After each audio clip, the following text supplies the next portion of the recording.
Before you begin splinting, gather the materials you will need. The amount of material may vary for each patient due to size and age of patient. The material listed here is for an average adult patient. For the ulnar gutter splint, you will need to gather the following materials: 2 3-inch web rolls, 1 2-inch ace wrap, 1 3-inch or 4-inch ace wrap, 10 sheets of 5-inch by 15-inch plaster, scissors, 2 pieces of tape about 4 inches in length, and 1 water. To prepare for the ulnar gutter splint, size the plaster starting at the mid-forearm along the ulnar aspect of the forearm to just beyond the DIP joint. The splint will include the 4th and 5th digits.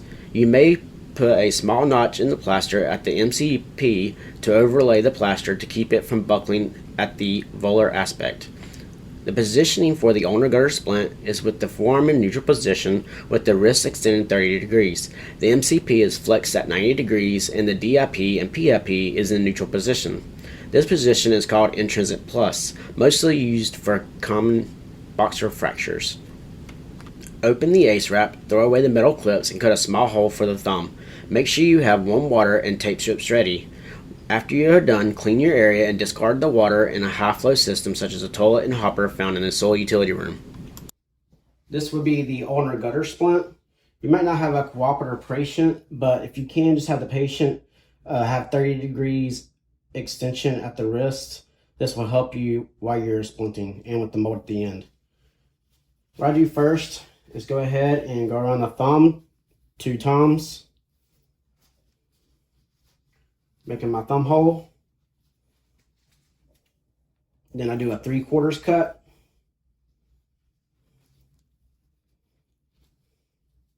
Half cut.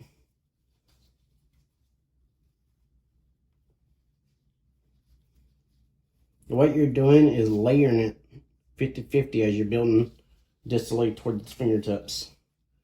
3 times around the fingers.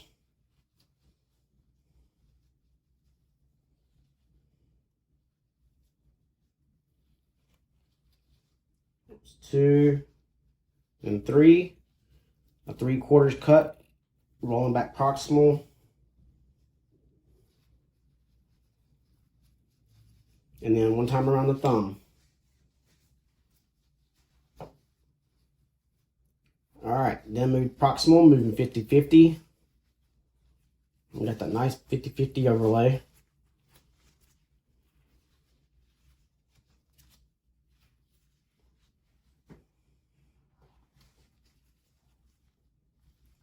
When you get to the mid forearm, do about 3 or 4 times around, and then move back up.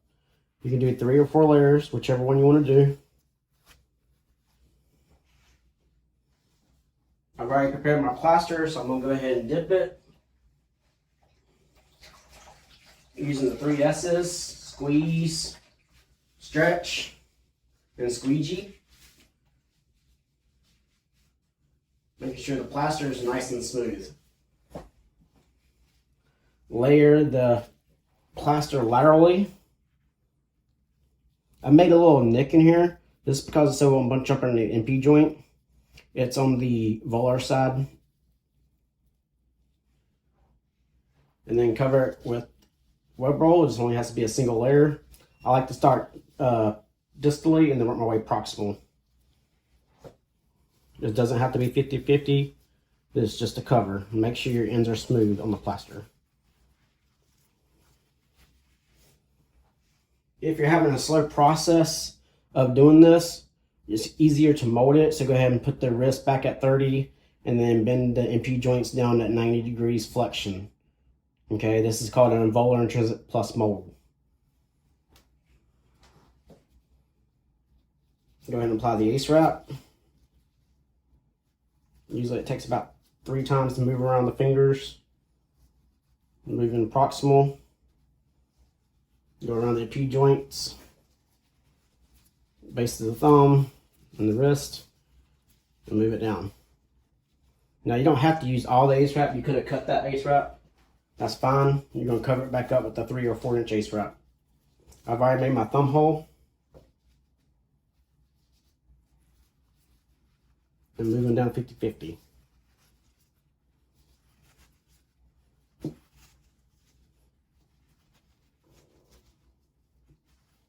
Alright, after you apply the ace wrap, tape it.